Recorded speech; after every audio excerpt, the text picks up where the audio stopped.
A universidade, ela tem também uma origem católica, né? Sim, Apesar claro. de ter sido distorcida e agora o pessoal... Querem dizer que foi o Islã que inventou Se quiser eu comento sobre isso. Não, mas eu acho que é muito claro em termos históricos que a origem é católica, né? Os monges que fundaram as primeiras universidades? Não, primeiro... Então, aí que tá. Porque Deixa eu só fazer um comentário sobre isso.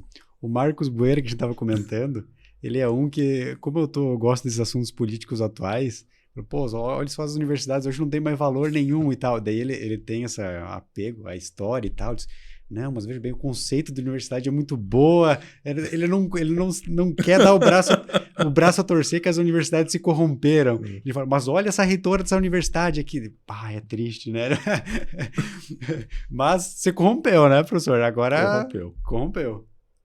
Então, as universidades, elas são filhas das corporações de ofício. Então, as corporações de ofício surgiram na Europa, naturalmente, não foi com imposto, não foi com uma disposição legal, porque na Idade Média vigorava o direito consuetudinário, ou seja, das tradições passando de pai para filha, dos costumes e tal. Esse se desenvolveu na Europa. As corporações de ofício, cuja herança, se a gente quiser remontar, as corporações romanas, mas foram bem aprimoradas com princípios beneditinos, do ora et labora, etc. A exposição é longa, estou resumindo. Aí se desenvolveram, por exemplo, associações de ferreiros, associações de marceneiros, de carpinteiros, cada um acabava adotando um santo padroeiro. E aí, então, o que aconteceu? Alunos de Bolonha resolveram montar uma associação de alunos em busca de professores para ensinar determinadas matérias. Assim nasceu a universidade. Então, a universidade ela nasceu de modo espontâneo, ligado a uma concepção de corporação ligando alunos e professores. Durante muito tempo, tinha universidades que mandavam era o corpo de alunos, não o corpo de professores. Era quase um feudo de alunos, né? Que ligava. E depois o conceito acabou se desenvolvendo com outras vertentes, né? Inclusive fundações apoiadas pelo Papa, por reis, etc. Aí sim, era uma coisa de cima para baixo. Mas a primeira, que foi a de Bolonha, nasceu espontaneamente. Isso que é interessante. Mas então não tem envolvimento da igreja também? Teve, porque a igreja acabou apoiando, né? E financiando. A igreja apoiou depois um monte de universidades, né? Bastantes universidades eram apoiadas pela igreja ou por nobres que eram católicos, né? Que queriam, então, a disseminação aí do saber, né? Então, as universidades como tal, a universidade era um feudo no sentido bom do termo, porque hoje a palavra feudo se corrompeu, né? Então, as palavras que as pessoas têm que entender, que as palavras vão mudando de sentido. Por exemplo, hoje você fala bárbaro, tem um sentido positivo, né? O cara vê um carro bom, olha que bárbaro, o cara tem um carrão. E bárbaro, no sentido grego, era pejorativo. Então, as palavras vão mudando de sentido. Feudo era uma coisa boa na Idade Média. Hoje você fala, o político tem um feudo eleitoral, uma coisa negativa. Então, a universidade, ela era um feudo, ou seja, ela tinha autogestão.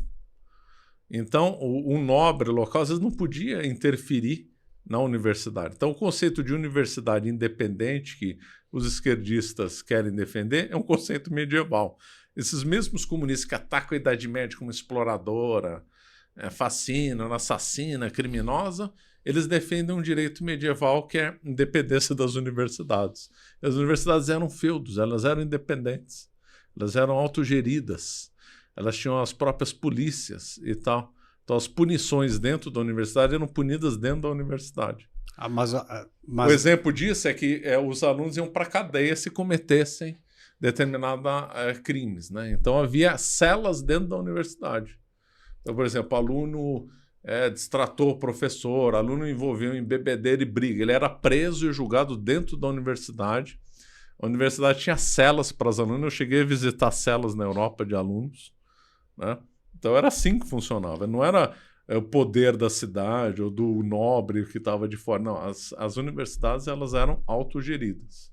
Mas o problema eu acho que é a estrutura de financiamento, que hoje como é via estatal, os incentivos vai ser de controle estatal da coisa, né? Que daí acaba desvirtuando o negócio. Que aí o mundo moderno corrompe tudo, né? Porque as concepções de Estado, filosóficas, metafísicas no mundo moderno são terríveis. E vai espelhar em tudo, né? Essa universidade que nós temos, o que tem ela de bom é medieval, o que ela tem de ruim é criação moderna. O que ela de bom, que é a essência medieval? estudo, título de mestrado e doutorado, que são medievais, né?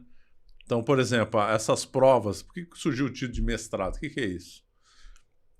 Mestre, na realidade, não é um título originalmente de uma produção intelectual, é um título das corporações de ofício. Fulano que é muito bom numa área fazer cadeira, ele se torna um mestre na arte de fazer cadeira.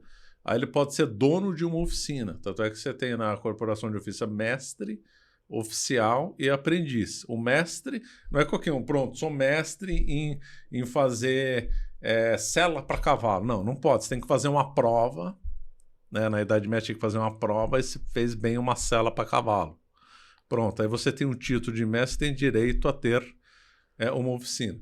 Nas universidades copiou isso das corporações de ofício. Então a pessoa passou a ter título de mestre quando um professor é muito bom numa matéria. Não, mas agora você desvirtuou essa coisa, porque quando eu estava na faculdade e eles queriam incentivar a gente a fazer um mestrado, você entra no mestrado e depois você descobre o que você vai fazer de mestrado. Então a pessoa não é boa. Ela só quer tipo um tema para entregar. Sim, uma coisa burocrática, né? Ninguém vai reprovar. Qualquer Sim, trabalho. Eu gostaria de saber a taxa de aprovação em mestrado, mas eu acho que 99% deve passar. Essa é a chamada maldição do diploma. Isso aí já aconteceu no final da Idade Média. Então, quando as universidades surgiram, os diplomas ou o título, por exemplo, tem título de mestre, depois título de doutor e tal, que eram ligados na origem às corporações de ofício, e foi adaptado para a universidade.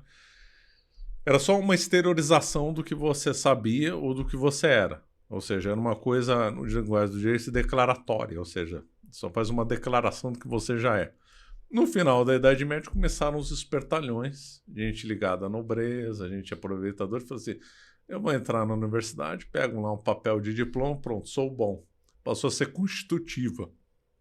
Então hoje, lógico, não estou falando que toda universidade é assim, mas não estou falando que todo mundo é assim, mas hoje é o jeito que você falou, que ela quer um papel, um diploma com uma coisa constitutiva. Aí eu passo a ser bom porque eu tenho papel. E não eu sou bom e depois eu ganho um diploma como efeito do que eu sei. Inverteu a ordem. Inverteu a ordem. Mas essa inversão já estava um problema no final da Idade Média. E existe como salvar a instituição universidade? Ou a gente vai ter que surgir algo novo? Não, dá para salvar, sim. Dá para salvar. Só que tem que ter gente boa, né? Porque se a gente for pensar bem lógico que vai ter abuso na estruturação, mas a estruturação professor titular, mestre, doutor é uma coisa hierárquica boa. Catedrático, é um nome bonito, dono da cadeira, é um nome bonito. Então você tendo uma estrutura que na essência é medieval, desigual, que é interessante. O problema é a ideologia contaminando isso. Vamos supor por um milagre que amanhã as pessoas se convertam, começa a ficar muito competentes e virtuosos. Vai mudar muito a estrutura administrativa da universidade? Não precisa mudar. Essas estruturas foram preservadas, elas se corromperam, elas não mudaram. Então, é interessante sempre ter um mestre, sim. É interessante ter sempre um doutor, sim. Um nível docente, sim. Ter o título de catedrático, sim. Então, eu acho que dá. Ela não foi assim, não se criou uma nova coisa, uma nova figuração. O problema são as formas de incentivo. Claro. Sim, só que o problema eu acho que são as formas de incentivo do sistema. Que hoje, por exemplo, o cara que mais se destaca é o cara que mais produz artigos. Não importa, então isso vai mudar. Não importa a qualidade, mas importa isso é porque a quantidade. Corrompeu a ideologia. E o financiamento deles é através disso. Pô, se produziu mais artigos, tá errado. Você vai ganhar mais status, mais dinheiro. Eu tinha um professor meu que ele pedia pros alunos, cada um vai ter que fazer um artigo para submeter nesse congresso e coloca o meu nome como... Ele nem lia os artigos. E ainda ele falava pro monitor dele revisar. E daí a gente era aprovado nos congressos. E os caras do congresso não liam os artigos também, porque a gente copiava do Google, colocava lá e era aprovado. E daí no final, o currículo CAPES que fala... né? CAPES, né? Tá lá ele com, sei lá, deve ter 200, Porque ele é muito citado, né? Muitos artigos lá, e não só citado, como daí ganha mais por isso. Nunca nem leu os artigos que publica.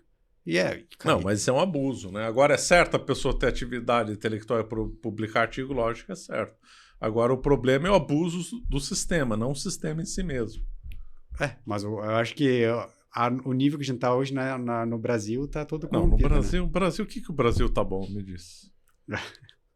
que o Brasil fala? Nossa, aqui tá bom, hein? É Por isso, difícil, né? por isso que eu pergunto como que a gente salva a universidade. Eu vejo hoje muito... Então, mas é que não tem jeito. Você tem que, a sociedade vai ter que melhorar. Ué. Não tem, o pessoal acha que o problema do Brasil e do mundo é meramente político. Você põe umas pessoas boas lá e resolve o problema. Não é assim, ué. Não, mas eu vejo que para salvar talvez um pouco dessa produção acadêmica, eu vejo que tem uma importância muito grande nesses think tanks hoje em dia, nesses O institutos. think tank, sei. Isso.